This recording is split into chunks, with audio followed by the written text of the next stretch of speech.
Buenas tardes a todos. Gracias por estar aquí. A todas, como corresponde. Enos aquí. Jorge está aquí a mi izquierda, Jorge Fontevecchia. Es un honor y un placer tenerlo aquí.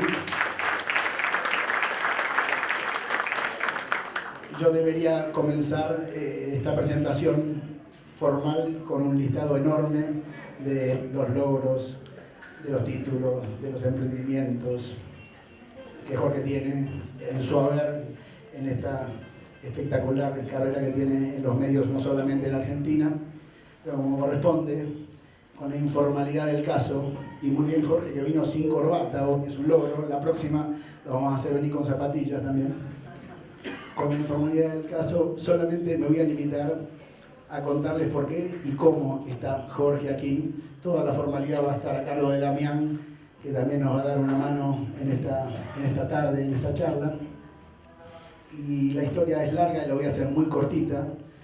La historia empieza en el secundario, donde ahí empieza nuestra amistad, y aunque Jorge se encargue de disimularlo, era uno de los que peores se portaba.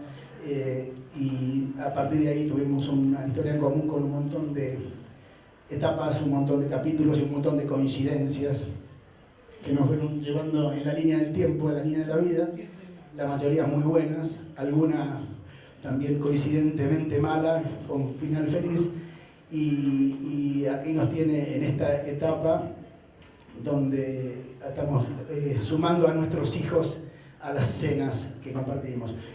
Por eso no me sorprendió cuando le dije a Jorge, venite un día a Coag, venite que queremos aprovecharte un rato, y su respuesta fue, estoy cuando ustedes quieran, para lo que quieran, tal como viene siendo en todos los apoyos que hacen en nuestros eventos, o sea, Coag Fest, permanentemente.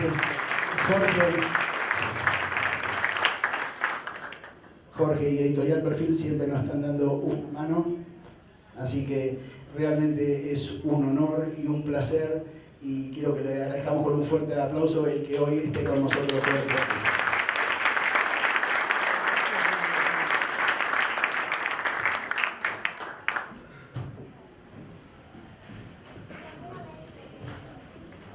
Bueno, buenas tardes a todos.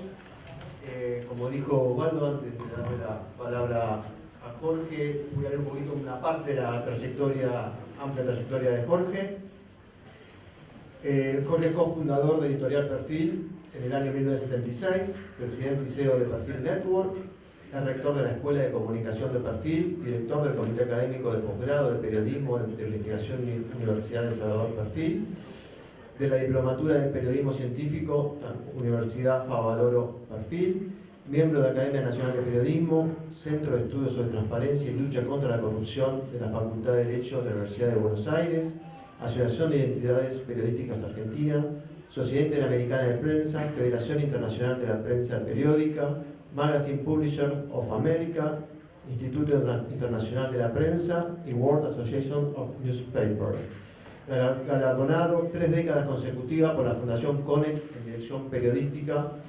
La Universidad de Columbia de Nueva York le otorgó el premio Morse Cabot en 1997, el Gobierno de Brasil la condecoración de Río Branco en el año 2000, el Círculo Creativo Argentino, el Premio Creativo Argentino en 2006, el Rotary Club, el Premio Laureate de Plata 2009, la Asociación Dirigentes de Empresa, el Premio del Dirigente de Empresa 2009, Premio Club del Progreso en 2015, la Asociación de Entidades Periodísticas le otorgó el Gran Premio de Honor 2017, el Gobierno de Italia, la Orden de Stella de Italia 2019, y la Legislatura de la Ciudad de Buenos Aires, la Declaración de Ciudadano Ilustre 2019. Creó decenas de publicaciones, dirigió las revistas La Semana, Noticias, Caras y el diario Perfil, y en 2018 lanzó el canal de aire Net TV y este año Radio Perfil. Les cuento un poquito la dinámica. Tenemos una hora para aprovechar a Jorge. Yo les voy a hacer algunas preguntas al inicio y después en la segunda etapa vamos a tener las preguntas del público que les van a hacer llegar a Sabrina. Así que Jorge, si te parece, te hago la primera pregunta y la agregamos, y que tiene que ver con la política, ¿no? Y con lo que podría pasar el 27 de octubre. Yo hice unos cálculos y hace 33 días sucedieron las PASO y faltan 44 para el 27 de octubre.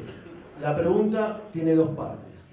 Vos pensás que en estos 33 días pasaron cosas claramente, pero si alguna de esas situaciones que pasó puede impactar en las elecciones generales de octubre, es decir, puede cambiar sustancialmente lo que pasó en agosto, y si de acá hasta el 27 de octubre, estos 44 días, podés imaginar algún movimiento político, no tengo un cine negro porque el cine negro obviamente es algo inesperado, pero digo, algo que pueda pasar, que también pueda llegar a modificar algo que para muchos ya parece sentenciado. Bueno, buenas tardes. Argentina es un país increíble respecto a la política, que un sábado soleado, primaveral como este, todos ustedes estén acá. Es una demostración de nuestra neurosis política. No, yo creo que el riesgo es que Macri pierda por más. Y el riesgo que enfrentamos es que una crisis política espiralice a la economía y tengamos una transición compleja desde el punto de vista económico y financiero, que ojalá no repita las experiencias del 89 y del 2002. Cada día que pasa, Macri pierde más poder, las posibilidades de ganar se le reducen. Esto lo sabe claramente Macri. Lo que pasa por la cabeza le va a ganar. Obviamente están tratando de lograr sacar la mayor cantidad de diputados y senadores para tener una oposición lo más fuerte posible, y eso es muy loable y hacia la democracia y a la necesidad de equilibrio. Pero la posibilidad de que Macri pueda ganar, bueno, sí, digamos, si no sé, Alberto Fernández, Cristina Kirchner cometieron un error monumental, algo muy... Incluso ni creo que un tema de corrupción, ya si le descubrieran, no sé, una enorme caja llena de... Tampoco creo que produciría un efecto electoral. Es difícil imaginar qué cosa podría torcerlo. Obviamente siempre alguna circunstancia podría haberla, pero es muy, muy poco probable. Lo que es más probable es que Macri pierda, o sea, que la diferencia a favor de Fernández sea mayor que 19 puntos, sea 25 puntos. Lo que no es imposible. Y lo que es más grave aún, es probable que la ola de disgusto con Macri también arrastre a Horacio Rodríguez Larreta, que tenía asegurada la reelección como jefe de gobierno, y es probable que corra. Yo creo que no, creo que va a ser electo, pero no está seguro, no está tranquilo como hubiera sido imaginable que estuviera con la gestión que hizo. ¿Y cuánto de este panorama, de este escenario, vos le adjudicás, por lo que estás contando, me parece que bastante, a la cuestión económica, al descontento que vos lo nombraste recién, y a cuánto al peronismo unido, digo, o esta maniobra política de Cristina de mayo, para explicar un poco este resultado, más que nada la diferencia que hubo en las PASO? Bueno, están juntos, porque uno puede decir que el fracaso económico de Macri puede ser también una consecuencia de un fracaso político, y entonces no ser diferente el peronismo unido. Vamos a ponerlo en estos términos. Decía un gran escritor, historiador, sobre el peronismo, que lo más importante del peronismo es el antiperonismo. O sea, lo que ha construido al peronismo en parte también es el antiperonismo. O sea, la Argentina tiene un tercio de personas antiperonistas. Inclusive, si ustedes analizan, cuando Perón gana las elecciones, él siendo candidato, viniendo del exilio en el año 1974, era, perdón, 1973, octubre, noviembre de 73, era la persona más querida en ese momento, porque hasta parecía un viejito bueno, lo quería a la izquierda, lo quería a la derecha, venía al exilio, no había con qué darle, y él gana, tiene el récord de votos que tuvo nunca un presidente electo, 61.8, algo así, no llegaba a 62, pero el antiperonismo sacó 35%, Es decir, aún en ese momento, aún en el momento máximo, hay un tercio de la Argentina que dice no me siento representado por el peronismo. No quiere decir que los 2/3 restantes sean peronistas.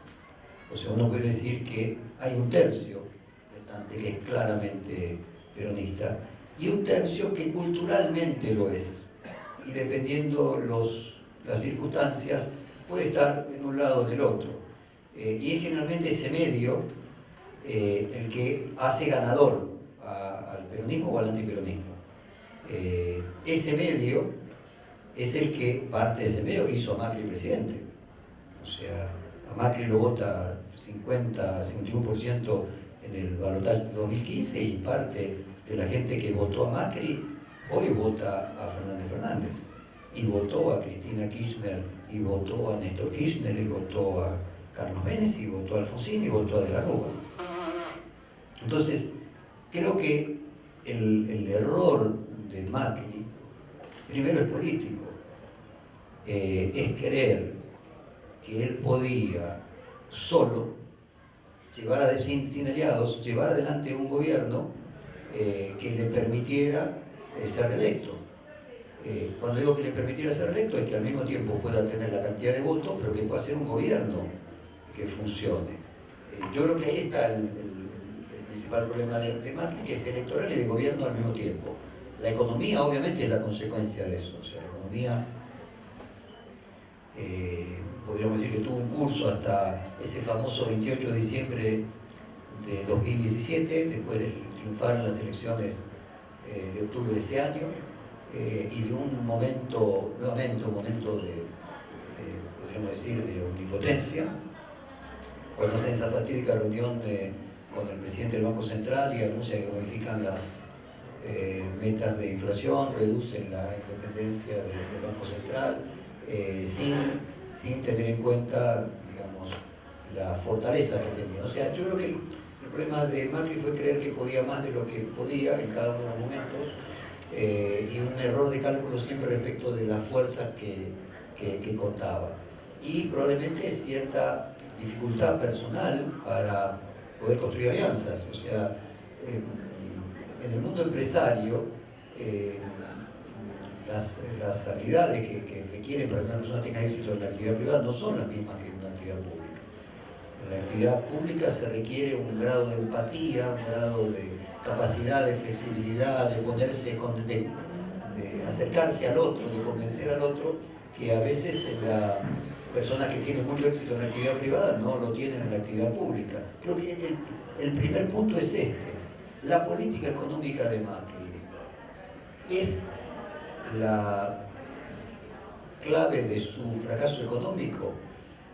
Yo tiendo a creer de que no es un tema ideológico, porque es probable que el próximo gobierno lleve adelante también medidas más o menos ortodoxas, porque no hay mucho margen en la Argentina actual. Y cuando uno mira el caso este que mencionan siempre de Portugal, yo estuve en Portugal la semana pasada y uno ve que lo que hizo Portugal es muy parecido a lo que es la receta de los países en crisis, o sea, bajó el gasto público, redujo los sueldos, obviamente ellos tienen el euro como nosotros la convertibilidad, no hay otra forma más que reducir nominalmente las retribuciones, y después de 3-4 años de ajuste ganó un gobierno socialista que, a ver, bajó 30% los salarios el anterior y este subió 5%, entonces ahora hay una sensación de bienestar y de crecimiento, pero el resultado primero fue el equilibrio fiscal. O sea, yo no creo que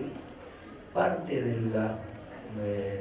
podríamos decir, los apotegmas económicos del macrismo sean la clave del fracaso, porque probablemente, espero, muchos de ellos los veamos implementados en futuros gobiernos también.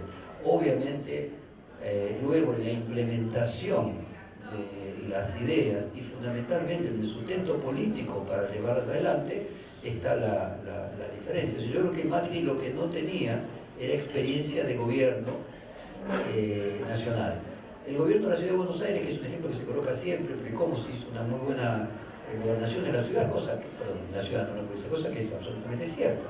Ahora, la ciudad de Buenos Aires, y más cuando él la gobernaba, no tenía ni la policía, ni los subtes, ni el puerto, ni tenía las dificultades de luchar contra una justicia independiente, porque gran parte de la justicia de la ciudad de Buenos Aires está federalizada, o sea, no depende de la ciudad. Y podríamos agregar a ese punto que no existe siquiera un Congreso bicameral, es unicameral, o sea, la legislatura es mucho más fácil de manejar que un Congreso bicameral, donde uno tiene la representación de los senadores que vienen de las provincias, allí la representación del legislativo de la Ciudad de Buenos Aires, todo depende de los intereses de la Ciudad de Buenos Aires. Y esencialmente hay un punto en el que yo creo que Cambiemos es eficaz en obra pública, creo que Cambiemos es eficaz en transporte, que Cambiemos es eficaz en todas esas cosas que entran en una planilla de cálculo. O sea, todo aquello que tiene que ver con lo tangible, lo hace bien. Y en ser jefe de gobierno de una ciudad, eso cuenta.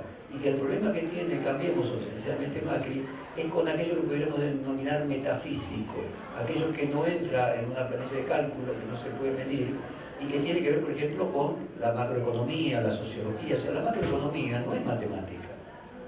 O sea, la economía es una ciencia social, de hecho se enseña economía política. Y esto un jefe de gobierno de una ciudad no lo toca, o sea, no toca la macroeconomía. El problema central es que esa macroeconomía requiere de componentes metafísicos como el acuerdo, convencer a los otros, lograr juntar voluntades, convencer, no vencer, que son todas tareas de las ciencias sociales, no de las ciencias exactas. Me parece que la tan renombrada figura del ingeniero, yo creo que ha sido eficiente en determinados aspectos en los cuales las capacidades y la formación que tiene son adecuadas para la tarea que tenía que realizar. Y me parece que su problema era que no tenía experiencia en aquellos aspectos que solamente un político logra desarrollar en un curso honorum en el que hay que ir aprendiendo y que la jefatura de gobierno de la Ciudad de Buenos Aires no lo da. Jorge, hablando un poquito de lo que puede pasar a partir del 10 de diciembre, si este escenario que vos estás planteando finalmente se cumple, y tiene que ver con Alberto Fernández, ¿no? Hasta ahora, o por lo menos hasta 10-15 días, la gente decía que Alberto Fernández, el 27 de octubre o el 10 de diciembre, se va a sacar la máscara y va a aparecer Cristina. Sin embargo, en los últimos 10 días, una semana, varios analistas políticos importantes hablan que habría que tener cuidado, porque quizás si se saca la máscara, el que aparece es Macri. Es decir, que Alberto podría tomar medidas más parecidas a las que tendría que haber tomado Macri, es decir, un ajuste o no gradualista o algún tipo de cosas. ¿Vos a dónde te ubicás en ese análisis de suma cero? ¿Más cerca de Cristina o más cerca de Macri? Bueno, lo primero que hay que decir es que el futuro es impredecible y siempre nos equivocamos, ¿no? Entonces tenemos que tener un poquito de humildad para aclarar primero que lo que proyectamos los analistas es una de las tantas posibilidades, no muchas veces, no pocas veces, contagiada de deseos. Bueno, dicho esto, yo creo que los países no se suicidan. O sea, tengo la sensación de que los políticos llevan adelante políticas dentro de un contexto. Marx decía, los hombres hacen la historia con lo que le legaron sus predecesores. Y Sartre decía, somos libres de hacer con nosotros lo que primero otros hicieron con nosotros. O sea, hay libre albedrío, pero dentro de un marco. No podemos hacer lo que se nos da la gana. Los políticos y los presidentes tampoco. Yo tengo una mirada de la historia más hegeliana. Repito siempre que creo que los presidentes son cuerpos que usan la historia para recorrer su camino.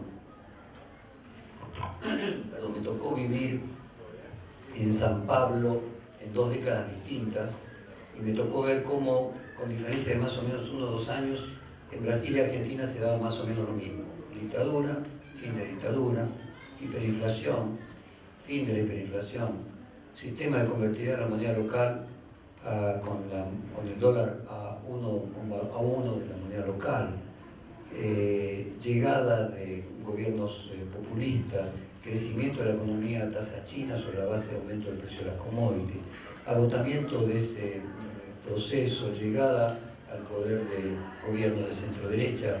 Tanta coincidencia me hace suponer, juicios por corrupción, podría seguir hablando, tanta coincidencia me hace suponer que no es obra de Menem, de Macri, de Lula, de Fernando Henrique, que ellos son obviamente actores que actúan, influyen sobre el grado, la dosis, la profundidad, el timing, pero que hay aspectos mayores que condicionan la posibilidad de lo que puedan llevar adelante los políticos. Sí, yo no creo que hoy pueda ser posible una política económica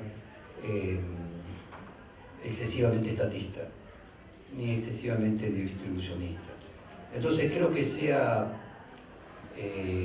Alberto Fernández se saque la máscara, aparezca Cristina o aparezca Macri, simplificaciones.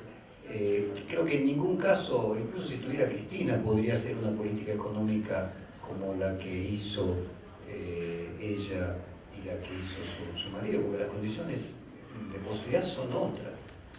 Entonces tiendo a creerle que va a haber cierto grado de razonabilidad y que a las personas que no votaron nunca al peronismo les va a sorprender para bien. Pero no sé cuánto de esto que yo estoy diciendo es deseo. Los pensamientos siempre están contagiados de deseo, por más esfuerzo que uno haga y por más distancia que uno trate de tomar respecto de la realidad. Ahora, ¿es posible? Sí, es posible.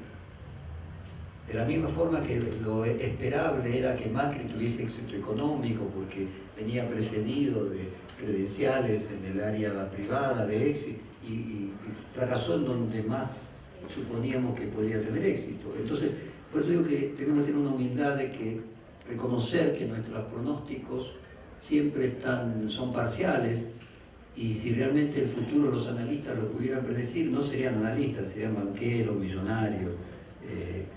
Evidentemente, lo que hacen los analistas, y que me parece plausible y útil, y es a lo que yo me dedico, es tratar de construir proyecciones futuras epistémicamente. Es mejor que el horóscopo. Yo no tengo certeza de que porque usemos herramientas racionales tenemos capacidad de predecir el futuro, porque eso no lo puede hacer nadie. Lo que sí les puedo decir es de que es más honesto, es más sensato, hay fundamentos y después podemos explicar por qué nos equivocamos. Jorge, en ese sentido, y quedándonos ahí en lo que podría llegar a pasar, ¿cómo imaginás la convivencia del peronismo en el poder? Que se supone que siempre el poder es más vertical, ¿no? Pero así todo hay bastantes, no sé, llamados temores sobre cómo es esta unión que se generó a partir del gesto de Cristina entre gobernadores, Massa, intendentes fuertes del conurbano, la cámpora, Cristina y Alberto, ¿no? Como bueno, están las dos tesis, ¿no? Una es que Cristina quiere que este hombre fracase y asumir ella, y entonces le va a hacer la vida imposible, y entonces nombró a todos los legisladores con el objetivo de controlando el Congreso y la provincia de Buenos Aires que sea su ariete. Esa es una teoría a la que yo le asigno alguna posibilidad, pero no la mayor probabilidad. Porque me da la sensación de que un fracaso de Alberto Fernández estrepitoso también arrastraría a Cristina Kirchner. Y la otra, que en realidad Alberto Fernández, con, como decís, los gobernadores, con,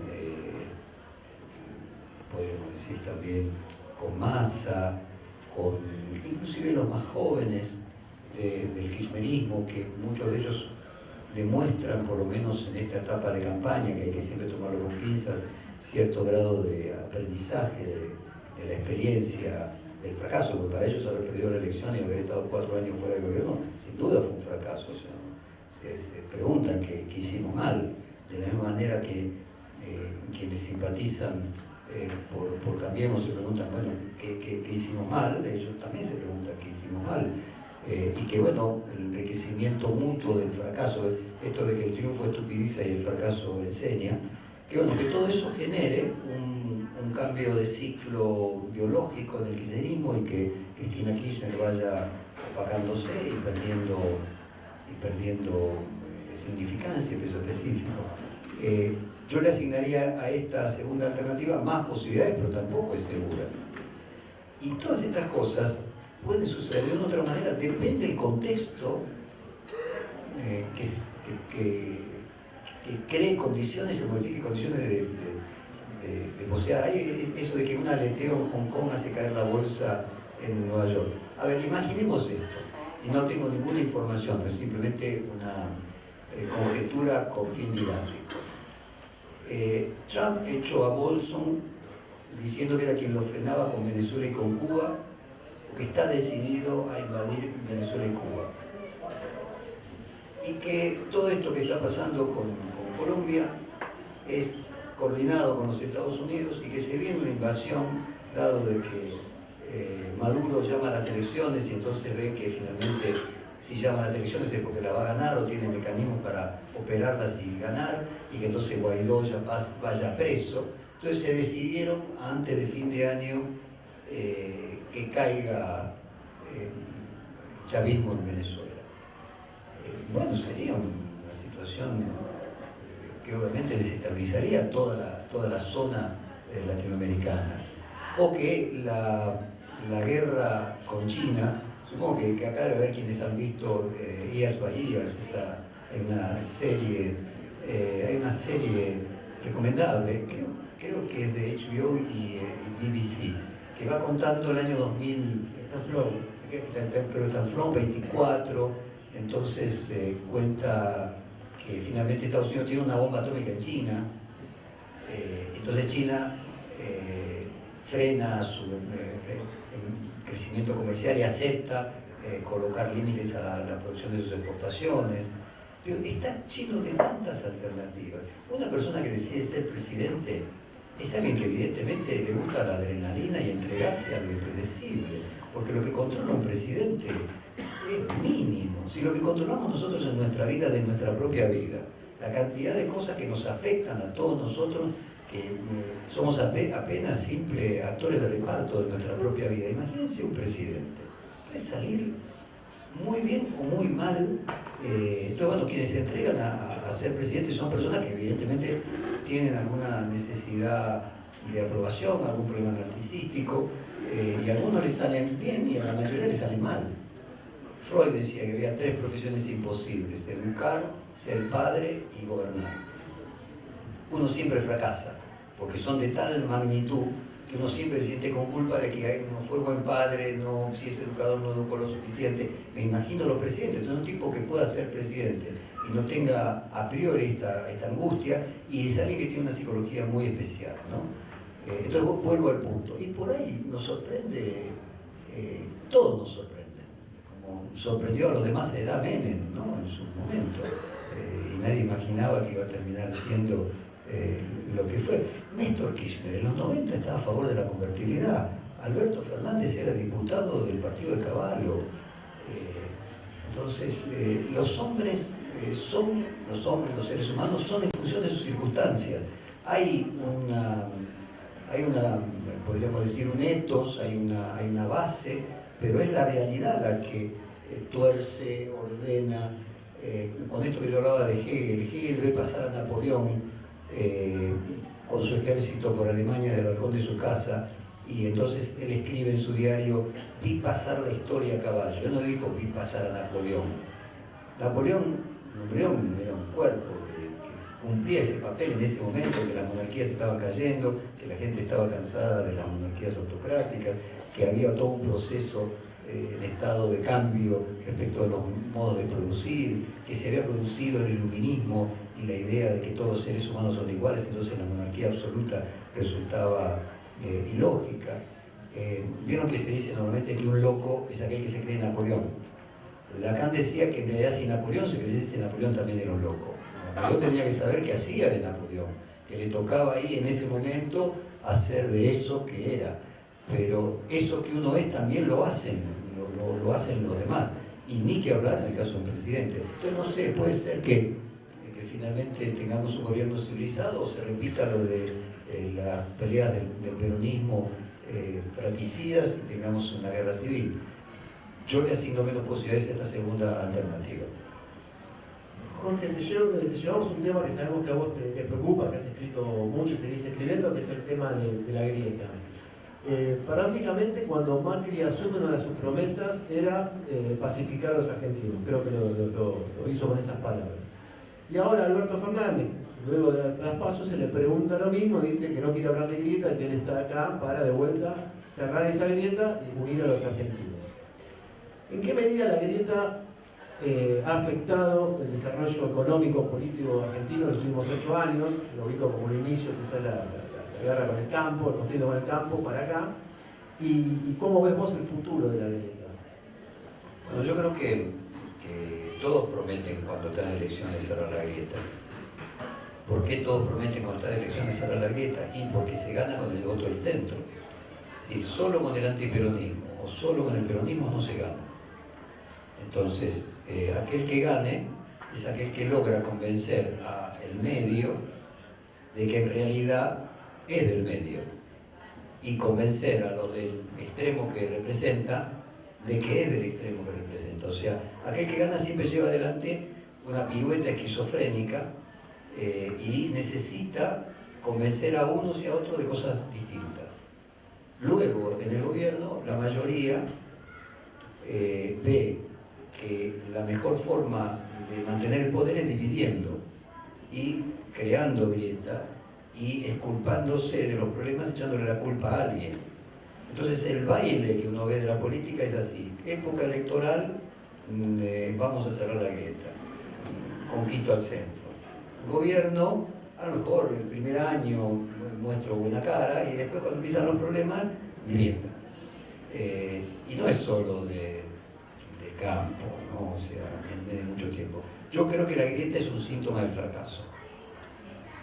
Y creo que el subdesarrollo es grado de movimiento del péndulo. Cuando ustedes ven los países desarrollados, no tuviera que decir cuál es la causa irreductible de un país desarrollado, es que los cambios, hay péndulo, pero los cambios son 15 grados, 20 grados, el péndulo se mueve para un lado y para el otro. Tanto en la economía como en la política, el péndulo es necesario porque la vida progresa, también hay una destrucción creativa, hay un pedacito del progreso que requiere destrucción de lo existente, o los jóvenes, por ejemplo. Yo creo que el Edipo es una de las formas que tienen de discutir que primero está todo mal para que una parte de eso sobreviva y producir cambio. ¿Sí? Una parte de cambio es necesaria para que la vida fluya. Ahora, en los países desarrollados ese grado de cambio está limitado. En los países en vía de desarrollo se va de un extremo al otro. Y en cada uno de esos bandeos destruye valor de una manera monumental. ¿Por qué lo tenemos los países en vía de desarrollo? Y yo creo que es al mismo tiempo causa y consecuencia. O sea, creo que como fracasamos, tenemos que echarle la culpa a alguien. Y que es intolerable el fracaso, es una destrucción del narcisismo, una herida al ego monumental. Entonces tiene que haber alguien fuera de uno al que poder echarle la culpa, fuera de uno, persona física o un grupo de personas. Pero al mismo tiempo es la grieta como síntoma, causa, porque en cada uno de esos vaivenes extremos se destruye. O sea, hoy visto en retrospectiva y finalmente estos 4 años que perdimos hubiera sido mejor algo en el que hubiese habido cierto grado de consenso entre las dos partes y los cambios que se produjeron se hubieran podido llevar adelante de una manera más sostenible. Entonces la grieta también es causa. Yo creo que la grieta se va a reducir y el grado del péndulo va a ser más chico cuando tengamos éxito. Y algún día vamos a tener que tener éxito. O sea, no creo casi, como no creo que estuviéramos condenados al fracaso, no creo que, perdón, al éxito, no creo que estemos condenados al fracaso. Y muchas veces aquella frase de que la noche nunca es más negra cuando está para amanecer, probablemente la acumulación de fracasos y este fracaso último, esta depresión que tenemos, bueno, también nos puede hacer pensar de que por ahí nos sorprende en el momento menos pensado de que la Argentina empieza a funcionar. Jorge, a nivel internacional es como un cuestionamiento muy fuerte a lo que se llama la democracia liberal, ¿no? Se las contraponen con el éxito, entre comillas, de las autocracias como Rusia, China, el éxito económico de China sin ser una democracia, que tiene que ver también un poco con la grieta, la aparición de partidos xenófobos, con fuertes discursos antidiscriminatorios en Europa, con gobiernos muy duros en ese sentido. Y viendo ese panorama, y viendo también en América Latina algunos casos también de gobiernos inesperados, ¿no? Como quizás la aparición de Bolsonaro como presidente de Brasil, ¿temés o pensás que eso puede de alguna manera llegar a Argentina y afectar la calidad institucional democrática argentina? ¿Hay margen para eso en el arco político argentino? No, en ese sentido creo que la Argentina con sus errores monumentales a veces está vacunada de algunas cosas. Me da la sensación que la cantidad de años de dictadura que nosotros tuvimos de falta de orden democrático nos dio cierto grado de protección, desarrollamos anticuerpos frente a extremos antidemocráticos. Pero cuando vayamos a los países desarrollados, ¿qué le pasa a los países desarrollados que están creando grieta? Me parece lo mismo que yo mencionaba de la Argentina, es decir, hasta hace 25 años los países en vía de desarrollo, los países desarrollados tenían un progreso continuo. 3 generaciones, los hijos más ricos que los padres, los nietos más ricos, vivían mejor, el estado de bienestar. Así fue Estados Unidos, así fue Europa. Por primera vez en los países desarrollados, en un siglo, los hijos viven peor que los padres. Esto sucede más o menos de la caída del muro de Berlín. Bueno, esa falta de éxito crea grieta, porque la gente dice, bueno, pero ¿y acá qué pasa? Ustedes no son buenos dirigentes, este sistema no funciona bien, yo quiero éxito. Entonces, lo que estamos viendo de que parecía medio broma, Estados Unidos o el norte de Europa se argentiniza, es porque en realidad no es que nosotros seamos únicos, lo que nos pasa es que fracasamos. Y frente al fracaso, el síntoma del fracaso es este. Y lo que estamos viendo es que los países desarrollados están fracasando. Y al fracasar se comportan como nosotros, en distinto grado. Y yo soy optimista respecto del sistema democrático republicano y creo que es mejor que el sistema autoritario. Pero bueno, quien no vivió, quien no tuvo esas experiencias, que es la mayoría de los países desarrollados, se enoja y dice, bueno, que venga alguien que en realidad no es tan importante la división de poderes, no es tan importante la libertad de prensa, y en comparación está China, que venía creciendo a 8 o 9% por año, sin libertad de prensa, sin división de poderes. China decía, nosotros somos una democracia, simplemente que somos una democracia distinta a la de ustedes. Acá hay elecciones, dice China, acá se elige, es cierto, al prefecto de cada ciudad se lo elige, al Comité Central Chino no. Los jueces no surgen de un sistema de división de poderes, surgen nombrados por el Comité Central del Partido Comunista. Hay un solo partido. Ahora ellos se creen dentro de su contexto democrático, dicen, nosotros somos unos hipócritas, porque en el fondo después los jueces manejan todos en función de quién es el presidente y la prensa termina también siendo de la misma manera. Entonces ustedes son hipócritas. Y en la medida de que China crezca más rápido que los países desarrollados, alienta pensamientos de personas más jóvenes y al final esto de la democracia, con la justicia dividida, el poder legislativo dividido, funciona.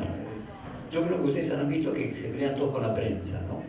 Se pelean con la prensa porque en realidad se están peleando con el establishment, están peleando con el sistema de división de poderes. La prensa es un auxiliar del sistema de división de poderes, hija de la Revolución Francesa, de la división del poder ejecutivo, legislativo y judicial, y la prensa como cuarto poder, que es una frase remanida. Que la idea es que no haya un gobierno autocrático. Y hay sociedades que nos están diciendo, bueno, yo prefiero entregar un poco de libertad si me dan a cambio seguridad. Mientras que en el siglo XX fue el camino opuesto. Las sociedades, como estaban bien económicamente, lo que querían era garantizar la libertad. Yo creo que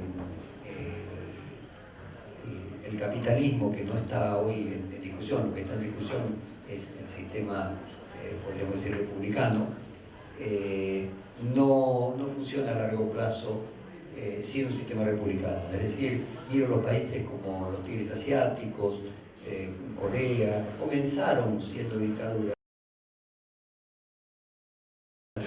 desarrollaron un crecimiento económico sin intelectual, pero las personas, una vez que adquieren necesidades básicas, económicas satisfechas, también desean tener libertad. Y que la libertad es un valor que, bueno, puede parecer secundario en el medio de una situación de crisis económica muy grave, pero tiendo a creer que inmediatamente satisfechas las necesidades primarias aparece eso. Hay un gran psiquiatra norteamericano, Abraham Maslow, que fue presidente de la Asociación de Psiquiatría en la segunda mitad del siglo pasado, y que él hablaba, que se enseña también en economía, de la pirámide de las necesidades, cómo las personas vamos pasando de unas necesidades a otras. O sea, si la salud está afectada, no podemos pensar metafísicamente. Si no tenemos las necesidades básicas satisfechas, no podemos pensar en poesía. Ahora, inmediatamente uno satisface determinadas necesidades, aparecen otras. Lacan decía, el deseo siempre es deseo de otra cosa. Entonces, bueno, uno agota una necesidad y aparece la siguiente. Entonces me parece que la libertad es una necesidad que todos los seres humanos, alcanzados cierto estadio de satisfacción de las otras necesidades, van a tener. Bueno, vamos a empezar con las preguntas de todos ustedes, algunas de ellas. Y la primera tiene que ver con tu trabajo diario, ¿no? Que tiene que ver con los medios. Y te preguntan cuánta vida le quedan a los diarios en Argentina y cómo vos, como empresario de medios, estás adaptando tus medios y cómo estás viendo la adaptación que hay a la revolución tecnológica y todo lo que eso trajo aparejado, cómo ha cambiado la dinámica en estos últimos años. Nuevamente, los pensamientos están atravesados por los deseos, así que hecha esta aclaración, ustedes pueden tomar lo que yo voy a decir, que quien lo está diciendo desea que lo que yo voy a decir sea así. Yo creo que ningún medio ha desaparecido, que todos se reducen, porque en el fondo lo que encontramos es que la gente tiene una cantidad de tiempo disponible, fijo, y aparecen nuevos medios. La gente más o menos, nosotros trabajamos como nuestros abuelos, 8 horas por día. O sea, la vida no cambió mucho respecto al tiempo que disponemos hoy y hace 80 años. La tecnología cambió la distancia, eliminó la distancia, pero no el tiempo. O sea, la tecnología nos permite poder hacer cosas más rápido, nos permite poder conectarnos con una persona en China, como si estuviéramos con la persona que del departamento de al lado, pero hay determinadas actividades que no se pueden modificar. Necesitamos dormir 8 horas, necesitamos comer 2, 3, necesitamos viajar 2, 3, trabajar 8. Entonces, en líneas generales, el tiempo que disponemos para consumo de medios es más o menos el mismo que el que teníamos en el pasado.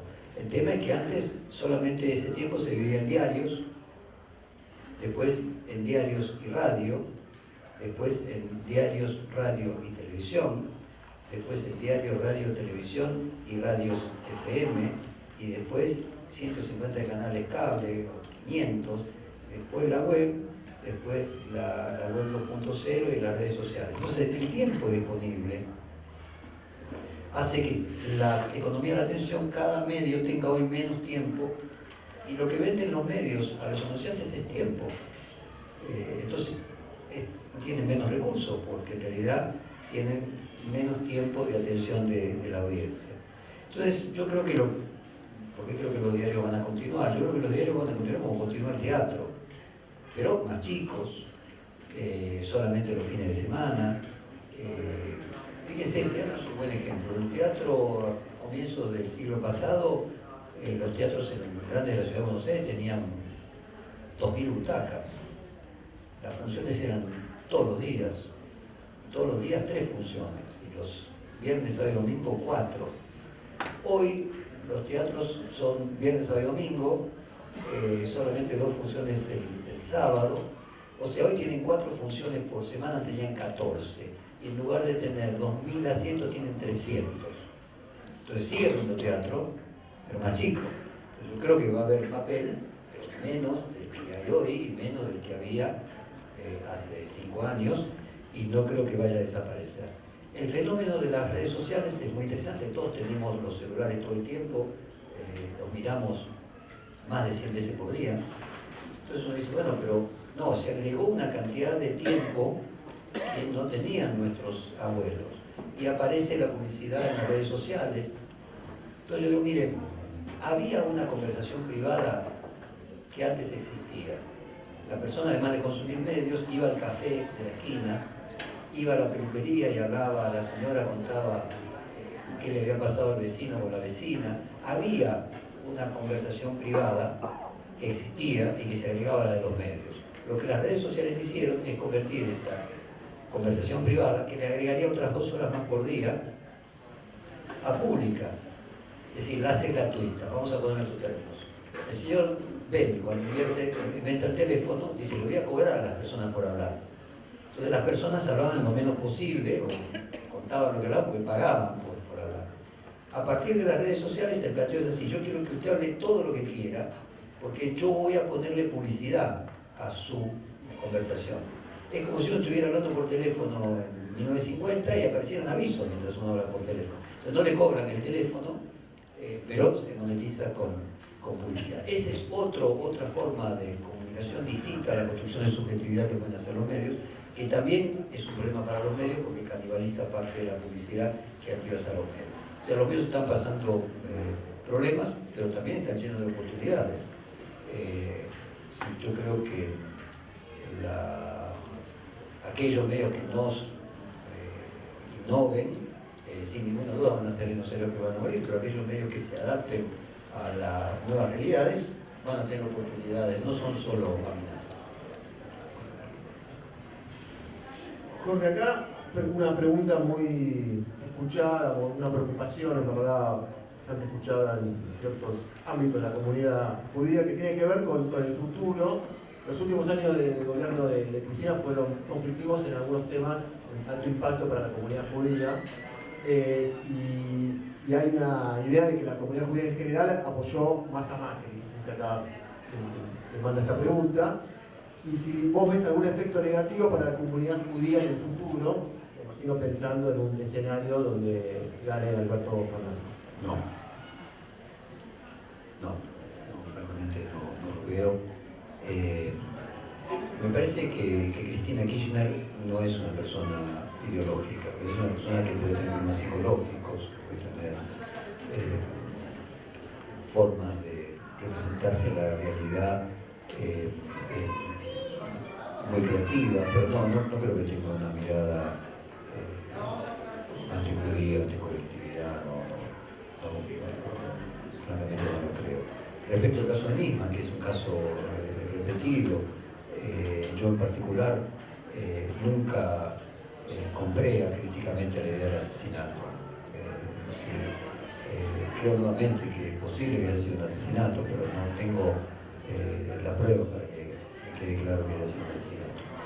Pero bueno, en este contexto de la colectividad judía sí quiero decir de que, por el contrario, yo lo que vi es que Nisman se comportó de una manera en contra de la colectividad judía con Pepe Lachet. Cuando Pepe Lachet publicó en el año, creo que 2007 o 2008, las reuniones que había habido y anticipó el pacto con Irán, el perfil, sí, pero independientemente de eso, y yo recuerdo perfectamente cómo Nisman se rió de Lachet, dijo que era un disparate, incluso hasta lo trató peyorativamente, y solamente se preocupó cuando le avisaron que lo iban a echar. Entonces, miren, no hay buenos y malos, no hay buenos y malos. En ese sentido, yo la experiencia que tengo de los políticos y del poder es que no encuentro pureza en ningún sentido. Obviamente hay proporciones, ¿no? Hay gente que proporcionalmente tiene defectos en mayor proporción que otro, pero la pureza y la maldad absoluta no la encontré. Bueno, Jorge, volvemos a un tema de la política, de la coyuntura, de la actualidad, mejor dicho. Te preguntan si las PASO pueden funcionar como un efecto Brexit, en el sentido de que una sociedad se asuste con el resultado, en este caso el referéndum, ahora con el resultado de las PASO, y que pueda revertir ese resultado por esta cuestión del miedo a que vuelva el gobierno en donde esté. Ese es el argumento inicial que tuvo Cambiemos. Yo digo a la persona que hizo esa pregunta que piense si le gustaría que fuera. Y si le gustaría que fuera, desconfíe de su propio pensamiento, porque uno tiende a creer posible aquello que conviene.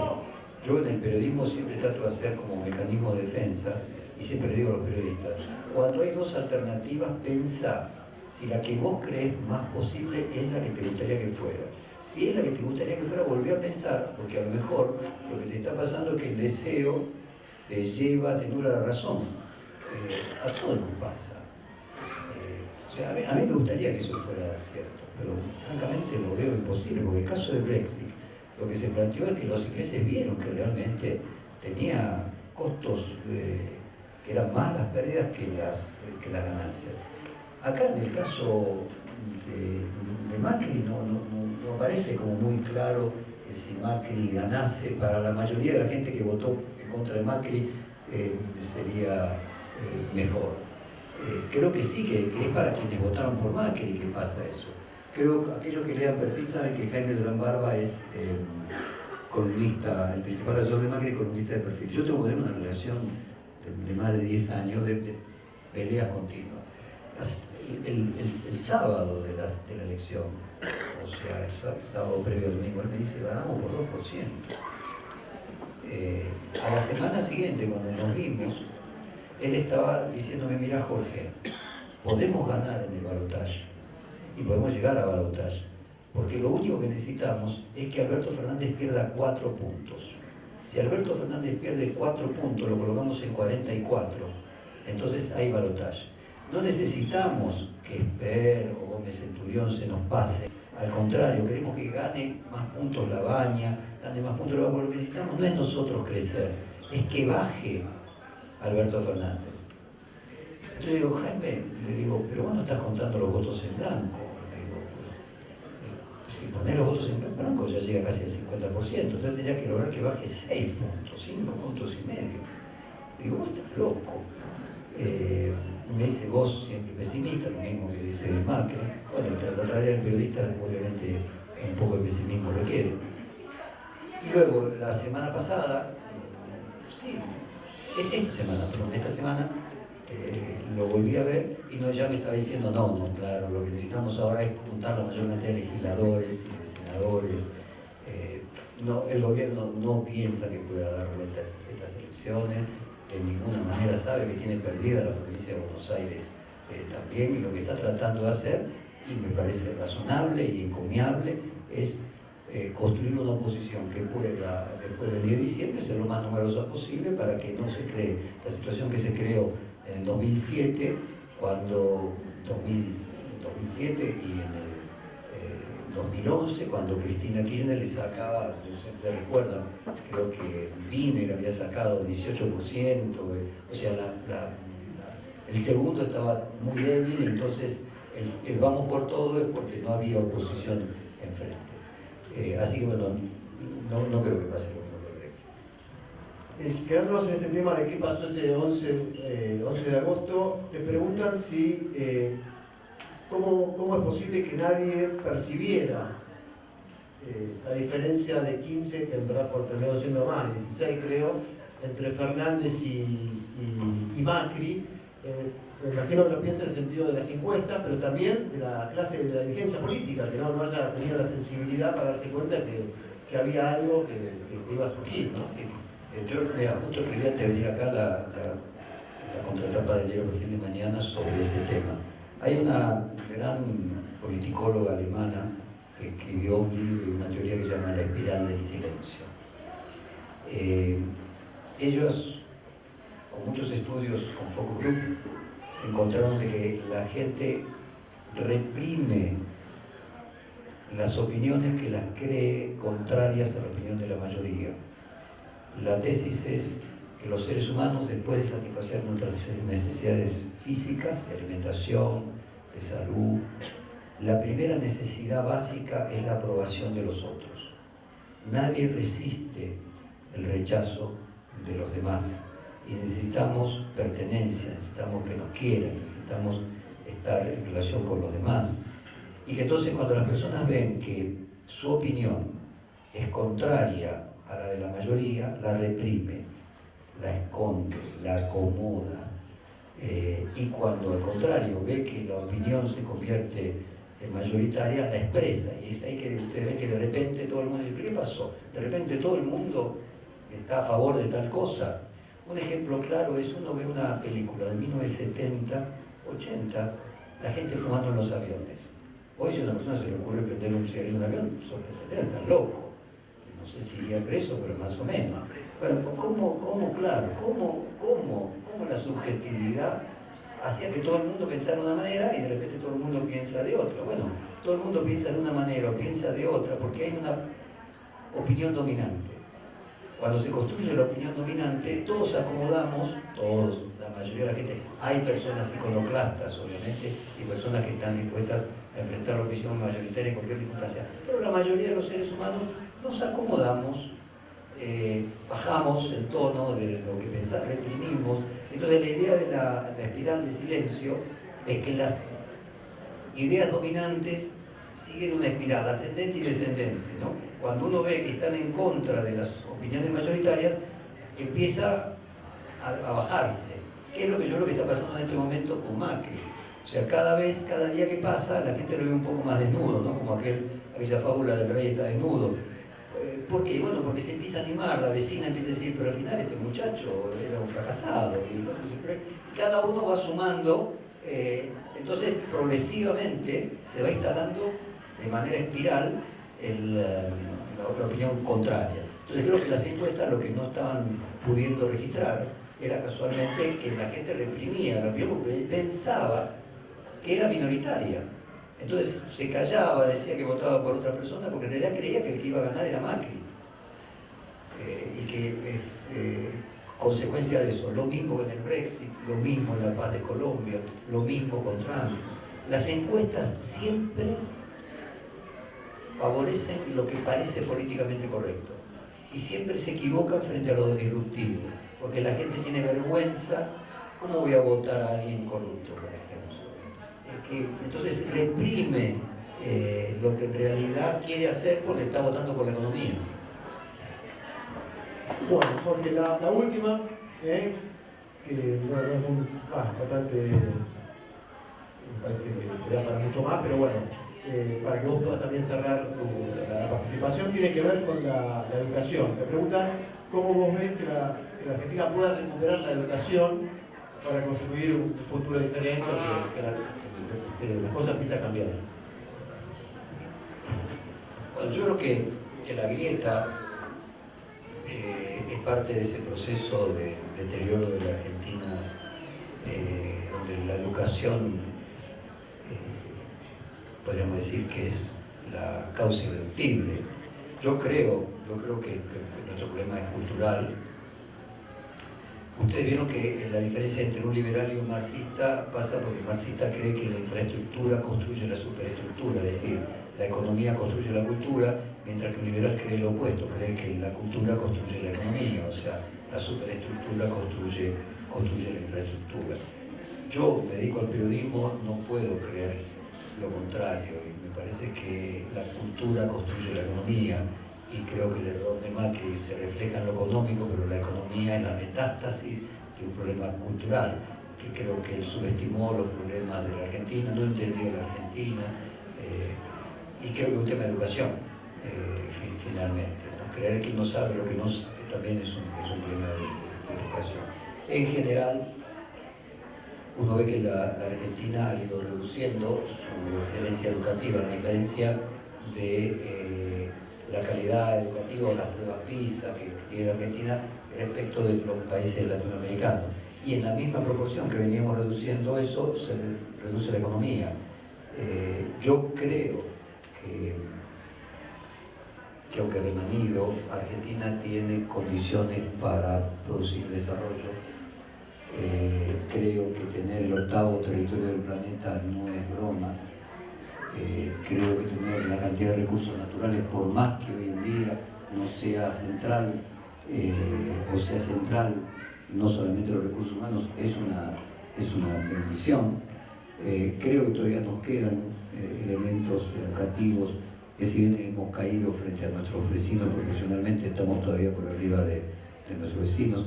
La UBA, la Universidad de La Plata y la de Córdoba siguen calificando entre las 1000 universidades más importantes del planeta, y ningún otro país latinoamericano tiene 3 universidades entre las 1000 más importantes del planeta.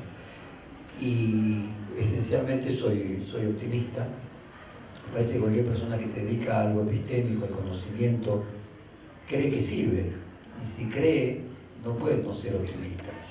Y me parece que el tema de la educación es eso, es creer que es una herramienta con la que vos te podés, vos sos artista, tu verdadera obra sos vos, y vos te podés construir, y la herramienta para construirte es la educación.